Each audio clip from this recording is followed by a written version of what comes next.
ቼልሲ ስፔናዊውን አሰልጣኝ ቻቢ አሎንሶን ወደ ክለቡ ለማምጣት የተሻሉ ንግግሮችን እያደረገ ነው። ቼልሲ አዲስ አሰልጣኝ ለማምጣት እያደረገ በሚገኘው ጥረት ቻቢ አሎንሶ የቼልሲ ተመራጭ አሰልጣኝ ከሆኑ አሰልጣኞች መካከል አንዱ ስለመሆኑም እየተዘገበ ይገኛል።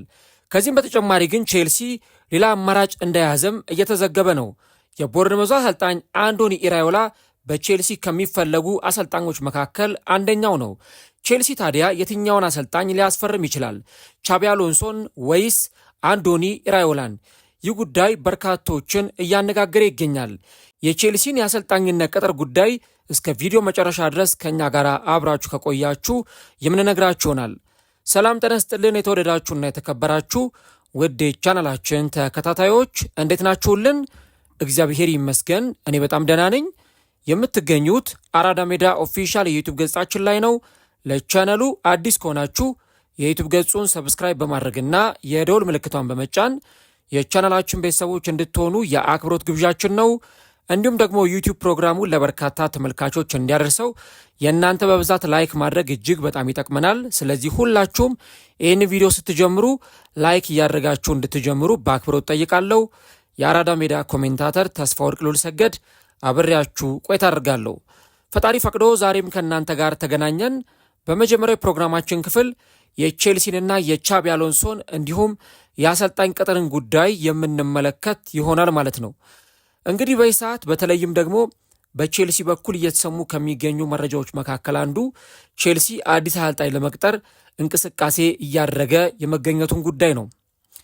እንግዲህ ቼልሲ በተለይም በአሰልጣኞች ጉዳይ ያለፉትን ዓመታት በርካታ አሰልጣኞችን እየቀጠረ ከዛ ደግሞ እነዛን አሰልጣኞች መልሶ በማሰናበት ሂደት ውስጥ ይሄ ወጥነት ያለው የቡድን ፎርም ባለመኖሩ ምክንያት እጅግ በጣም እየተቸገረ የሚገኝ ቡድን ነው።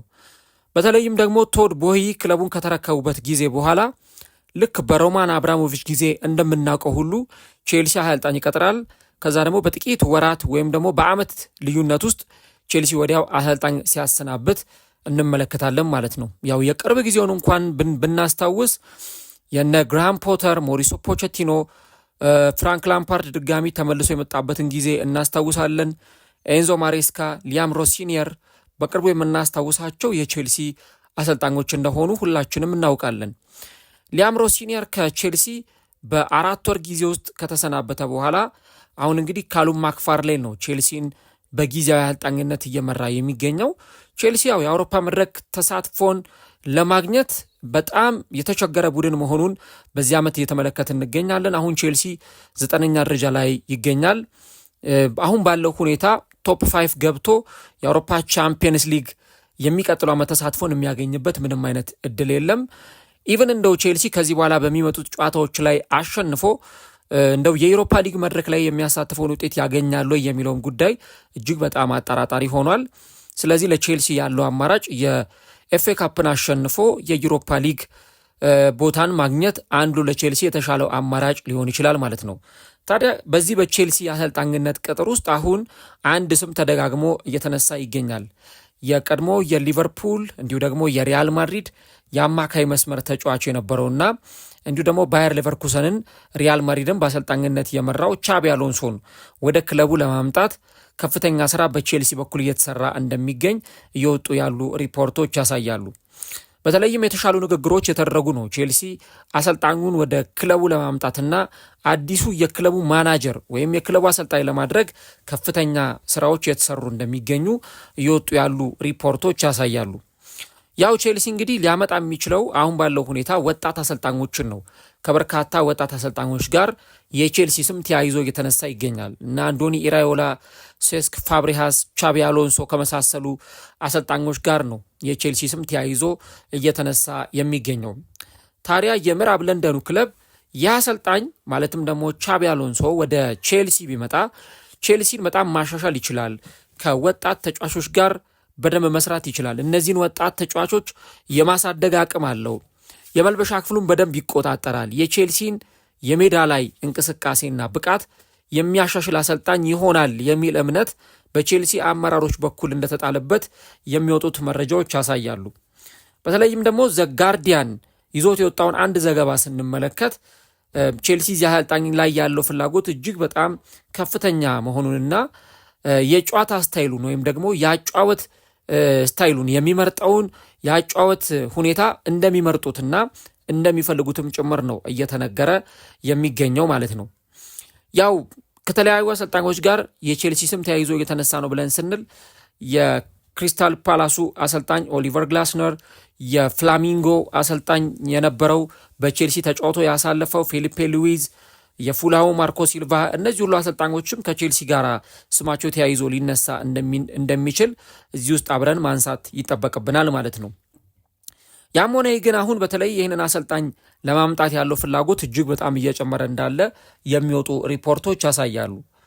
ቻቢ አሎንሶ ራሱን ፕሩቭ ያደረገ አሰልጣኝ ነው። በጀርመን ቡንደስሊጋ በሚያሰለጥንበት ጊዜ እንግዲህ የጀርመን ቡንደስሊጋን በማሸነፍ ያው ምንም አይነት ጨዋታ ሳይሸነፍ ኢንቪዚብል ሆኖ አይበገሬ ሆኖ በዛ ቡድን ውስጥ ዋንጫ ያሸነፈ አሰልጣኝ መሆኑን ተመልክተናል። ከዛ በኋላ ወደ ሪያል ማድሪድ አቅንቶ ነበር። በእርግጥ በሪያል ማድሪድ ለአሰልጣኙና ለመልበሻ ክፍሉ የማይታዘዙ መልበሻ ክፍሉን ሲበጠብጡ የነበሩ ተጫዋቾች እንዳሉና ያ ደግሞ ለአሰልጣኙ ስንብት ምክንያት እንደሆነ ሲጠቀስ ቆየ እንጂ አሰልጣኙ የማሰልጠን ብቃት ችግር የለበትም። በተለይ የቪዲዮ አናሊሲስ በመስራት ወይም ደግሞ የቪዲዮ ትንተና በመስራት ተጫዋቾቹን የሚያዘጋጅ አይነት አሰልጣኝ መሆኑ ይነገርለታል። ይህ ደግሞ በርካታ ክለቦች በተለይ እንደ ቻቢ አሎንሶ አይነቶቹን አሰልጣኞች እንዲመርጡ ያደርጋቸዋል እና አሰልጣኙ በዛ በሰራውም ስራ በቼልሲ ቤት እንደሚደነቅና እነርሱም ደግሞ አሰልጣኙን ለማምጣት ፍላጎት ያሳደሩት በዚህ ምክንያት መሆኑም ጭምር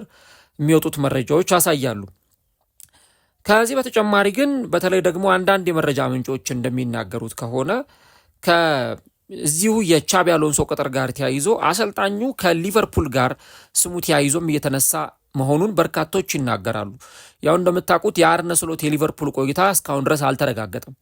በሚቀጥለው ሲዝን ከክለቡ ጋር ይቆያል ወይስ አይቆይም የሚለው ነገር በርካቶችን እያነጋገረ ነው። ሊቨርፑል ደግሞ በተለይም ባለፈው በነበረው ጨዋታ ላይ ውጤት አለማስመዝገቡን ተከትሎ በማንቸስተር ዩናይትድ የተሸነፉበትን ጨዋታ ተመልክተናል። ከዛ ደግሞ ከቼልሲ ጋር ነጥብ ተጋርተው ወጥተዋል እና ያ ከሆነ በኋላ ሊቨርፑል የቻምፒየንስ ሊግ ቶፕ 5 ገብቶ በሚቀጥሉ ዓመት ቻምፒየንስ ሊግ የመግባቱ ጉዳይ አጣብቂኝ ውስጥ ገብቷል። ምክንያቱም ቦርንመዝ ከስራቸው እየተከተላቸው ነው። ስለዚህ ወይ ቪላ ወይ ደግሞ ሊቨርፑል ከሁለት አንዳቸው ከቶፕ 5 የሚወጡበት እድል ሊኖር ይችላል። ስለዚህ ሊቨርፑል በሚቀጥለው ዓመት የቻምፒየንስ ሊግ ተሳትፎን የማያገኝ ከሆነ አርነ ስሎት ሊባረሩ ወይም ሊሰናበቱ ይችላሉ። ያ መሆኑን ተከትሎ በዚህ ቡድን ውስጥ ቻቢ አሎንሶ ልንመለከተው እንችላለን። ያው የቀድሞ የሊቨርፑል ተጫዋችን በመሆኑ ምክንያት በሊቨርፑል ቤት ተመራጭ አሰልጣኝ ሊሆን ይችላል። ዞሮ ዞሮ ግን ቼልሲ ይህን አሰልጣኝ ለማስፈረም በጣም ገፍቶ እየሄደ እንዳለና ፖዘቲቭ የሆኑ ነገሮች ወይም አዎንታዊ ነገሮች እንዳሉ የሚወጡት መረጃዎችና ሪፖርቶች ያሳያሉ። ይህ በእንዲህ እንዳለ ግን ቼልሲ ደግሞ ሌላ አማራጭ ደግሞ ይዟል። ምናልባት የቻቢ አሎንሶ ነገር የማይሳካ ከሆነ ኢቭን የእሱ ቅጥር ራሱ የሚሳካ ቢሆን ሌላ አማራጭ እንደያዙና ይህም ደግሞ ከቦርንመዙ አሰልጣኝ አንዶኒ ኢራዮላ ጋር እንደሚገናኝ ነው የሚወጡት ሪፖርቶች የሚያሳዩት። እንግዲህ አሰልጣኙ አንዶኒ ኢራዮላ ከቦርንመዝ ጋር በዚህ ዓመት መጠናቀቂያ ወይም በዚህ ሲዝን ማብቂያ ላይ ይለያያል። አሰልጣኙ በተለይም ቦርንመዝን አሁን በ4 ነጥብ ልዩነት ቶፕ 5 ገብቶ የቻምፒየንስ ሊግ ቦታን እንዲያገኝ የማድረግ ጉዞን እያደረገ ይገኛል። አንዶኒ ኢራዮላ ብቃት ያለው አሰልጣኝ መሆኑን በባለፉት ጥቂት ዓመታት በቦርንመዝ ተመልክተናል። ያውም አሰልጣኙ ቅሬታ ሲያቀርብ ነበረ። ወሳኝ ተከላካዮችን እያጣው ነው እስከ ማለት ደረጃ ደርሷል። ትላልቅ የዛ ቡድን ተጫዋቾች ለምሳሌ እነ ዲያን ሂውሰን ክለቡን ለቀው ሲወጡ ተመልክተናል። እና አንቷን ሴሜኞ ክለቡን ለቀው ሲወጡ ተመልክተናል። ትላልቅ ተጫዋቾች ክለቡን እየለቀቁ ይወጣሉ። ግን አሰልጣኙ በዛ ሁሉ ውስጥ ቦርንመዝን የተሻለ ቡድን እንዲሆን እያደረገው መሆኑን እየተመለከተ እንገኛለን እና በተለይ አሁን ካለው ሁኔታ ጋር በደንብ ስንመለከተው ለቼልሲ የሚሆን አይነት አሰልጣኝ ነው የሚሉ ጉዳዮች በስፋት እንዲነሱ እያደረገ መሆኑን እየተመለከተ እንገኛለን እና ቼልሲ ምናልባት አማራጭም ብሎ እነዚህ ነገሮች በአማራጭነት ይዞ እየተከታተላቸው እንደሚገኝ ነው እየወጡ ያሉ ዘገባዎች የሚያሳየው።